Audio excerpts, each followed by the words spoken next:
I'm gonna put a pin in this for now. Joining us on the line, I'm very excited about this actually.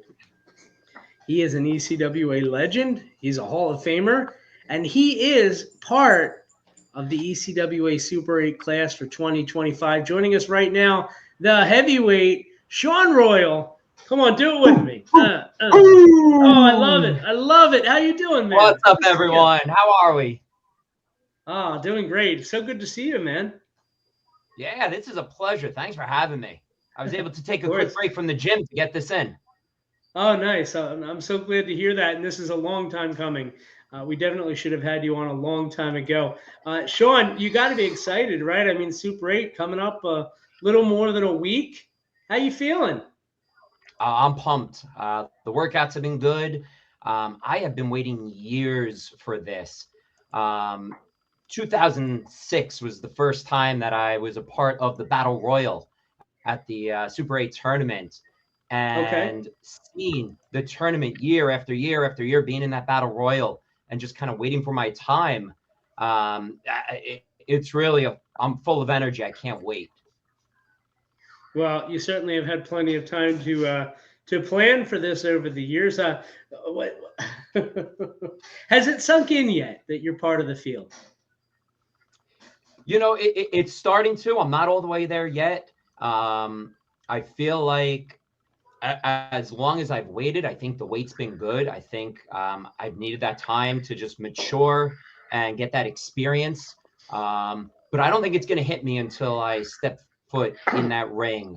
You know, I know for me, being in that atmosphere, seeing the participants enter the tournament, the shirts, the medals, you know, that's Yeah. when the goosebumps are going to hit, and I know it's real. Now, traditionally, the tournament it's kind of it's been a platform of sorts for like younger stars to kind of establish themselves. In this case, you're the veteran heading into this. You really haven't been part of ECWA full time in a long, long time now. I mean, that perspective, just kind of going into this as the outsider, the experienced outsider, that puts you in a different spot than I think a lot of the other competitors in the tournament, don't you think? Yeah, certainly. I think I'm coming at this, you know, having been in the ECWA for so many years and then being out of it for so many years. You know, that desire to get back into it is full in. I've had two opportunities to get back with ECWA. I was inducted into the Hall of Fame 2 years ago and had a chance to wrestle a well-known name, Chris Rockwell, Yes, and then yes. last summer at the Legends, the Night of Legends, being able to celebrate Jim Kettner in the history of ECWA. So I've had two matches back. But I look at Jerry Lynn. One of the years that I was there, Jerry Lynn was, you know, the elder statesman in the tournament coming back. So I'm looking at that as a possible person to look up to as a chance for me to take it all. And that tournament with Jerry Lynn, I believe it was 2007. That was the first ECWA show that I ever attended in person. Just an amazing atmosphere, just to kind of look back on it. You've been part of ECWA for so long, really across the three different eras now. This listener wants to know, how would you kind of compare the different owners for ECWA? I mean, what can you say about Jim Kettner? He's a legend. I still remember the first time meeting Jim. It was at a chaotic wrestling show in Massachusetts. Paul Bearer was there, and me and my partner Dan were just starting with the heavyweights, and you know, very intimidated to talk to him. And after our match, he came up to us and he just goes, who? And he goes, I got some plans for you. You think you can make it down to Delaware? But Jim ran such a great show, family Yeah. friendly. He just had such a great rapport with the crowd. You know, still to this day, I'm on the phone with Jim. When I was still working down in Delaware after I left ECWA, we had monthly lunches down there. And unfortunately, yeah, after he left, I didn't get much time with Mike and Joe. I think it was time for the changing of the guard, and you know, the heavyweights time was up. which, we completely understood. And we were lucky enough to catch up with JJ, the crew guy at Right Coast Pro, where I Right, worked right. for several years with many of the former ECWA legends, Chick Magnets and all of them. And now being back, having a couple chances to meet up with Ryan, I fell in love with his documentary. I mean, I bought it immediately, watched it immediately. I had an opportunity to lend a couple of lines in there. But what he's done to bring back the that mystique of the ECWA as a wrestler growing up in New Jersey and starting off at the IWF in West Paterson, New Jersey in 2003, the ECWA was just this mystical place that we never thought we can get to. Sure. Only the Christopher Daniels, Daniel Bryans, AJ Styles, those were the guys going there. We didn't think we had a chance. So when we got down there, that was, the tippy top for us. Well, and you mentioned the documentary. I wasn't going to go there yet, but it seems like the perfect time. You were very eloquent on there. You provided a really good perspective for how it was at the time with Jim Kettner, and obviously you have the close relationship with him to this day. The ECWA that you were a part of back in the day, was it as magical as you just kind of described? It certainly was. And I think, you're always going to look at that group before you and say, well, we can never live up to that.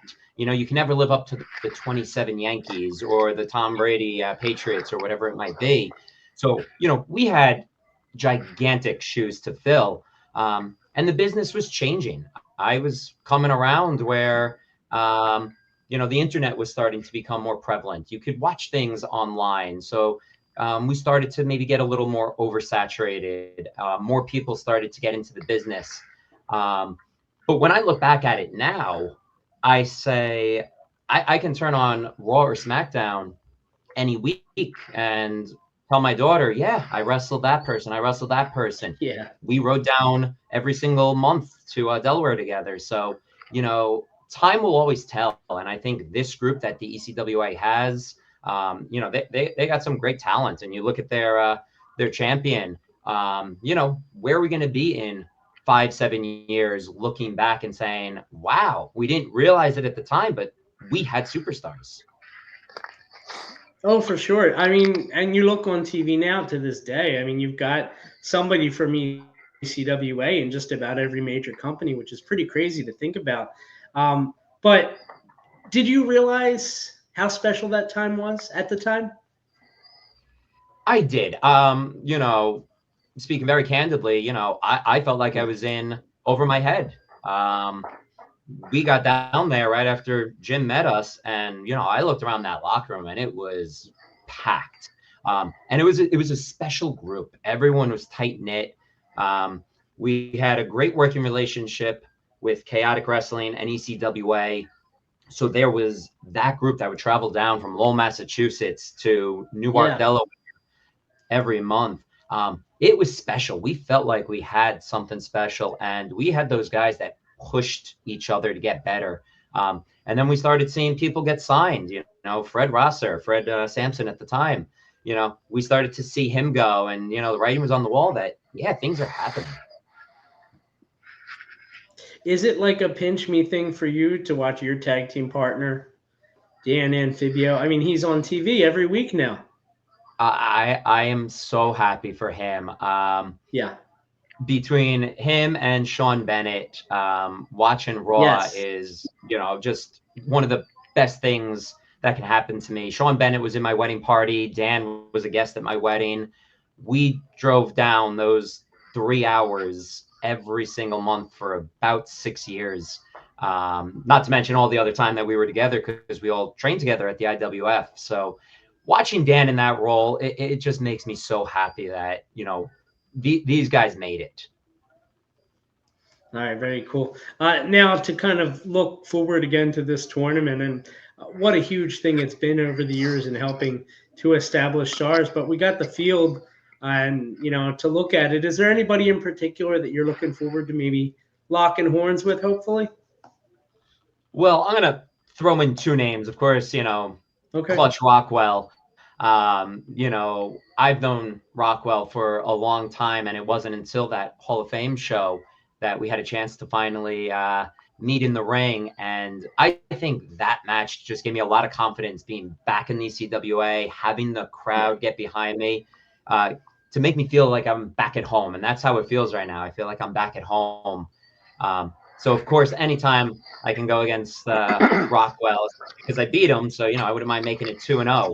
But I'll tell you the one name that I'm kind of excited about is Mortar. And once I saw his name announced, I started seeing the social media pick up, specifically the Logan brothers and Chase Del Monte, and you know them from their ECWA and Yeah. Chaotic fame. They have really been behind Mortar, talking about how excited they are and how much potential he has. And these are guys that know the business better than anyone around. So any kind of thumbs up you can get from the Logans and Chase Del Monte, this guy's got to be special. So we are full of great young talent in this tournament, but yeah, he's the name that's really jumped out at me with my history with Chase and the Logans. Yeah, that's pretty cool. And it's like obviously you've had a lot of experience with those guys in the ring. It's they're very common opponents for you. So in a way, it's almost like you can see their efforts through this guy, through Mortar. That's pretty cool. Absolutely. And I Yeah. know Chase is still working up there and doing the training. So if they had any impact on Mortar's training, we're all in for a tough tournament. For sure. And I don't know a whole lot about Mortar, but I just think it's such a cool thing to see that happen. This listener wants to know if you had the opportunity, would you consider a full-time ECWA return? That's a tough question. Yeah, no, having seen the atmosphere back with the Hall of Fame show, and then again getting to work with Ryan at the Night of Legends, absolutely. I think what Ryan's been doing has been great. I think he's putting together a really nice locker room, and you can tell that the crowd is with it. And I think, for my career, I've really worked with companies that have a tight knit crowd that comes to shows month after month after month. This crowd, they know the wrestlers, they know the storylines.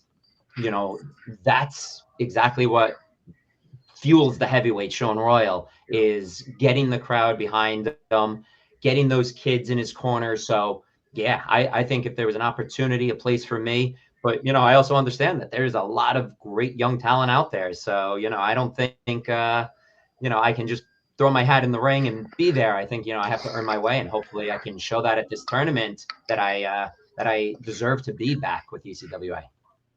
Well, I hope so. I certainly do hope so, Sean. So to look at it, for somebody who's never been to an ECWA show, maybe never been to a Super 8, uh, what can they expect? So ECWA has just, at least since I've been there in 2005, has just always put out a great product where the crowd is a part of the show. You're not just going to sit there and watch wrestling. You're going to feel like you're part of the wrestling show. You're going to want to cheer certain people. You're going to want to boo certain people, but you're going to feel when you leave that you were a part of that show and you cheered me on and you helped me win, or you booed that other guy and you helped them lose. That you're going to see at all shows with ECWA. In general, you're going to see great stories. You're going to see great characters. You're going to see great talent. The Super 8, I think, always has that little extra something where we get to see new people that maybe we've never seen before. I've never seen Mortar before, so I'm excited. I'm trying to do my homework, trying to watch some video. Never seen him in person. So the Super 8 is a chance to go outside of the box and see the talent that's around us while still being a part of that show.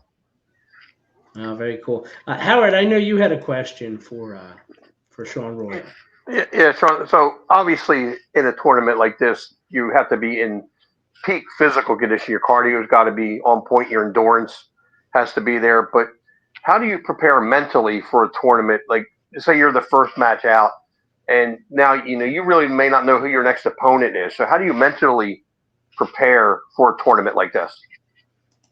Well, certainly as the heavyweight, I never have to worry about my physique, my endurance. But yes, with a tournament like this, it is the mental part. Again, we're in the ring with people that we're not seeing week to week or month to month. I haven't seen all of these people wrestle. So, where I think I might have the edge in the mental piece of it is I've been to Super 8s before. Even being in the Battle Royal, I've been through the goosebumps. I've seen what those guys have gone through to stay in shape through each match. So I think, some of these young kids in the tournament, they're in fantastic shape. They're going to be able to hang with anyone physically. You just worry if the moment's going to get too big. When you look at that list of winners and you see the Brian Daniels and you see Low-Key's name and you see the guys that have been in this, it could be too much pressure.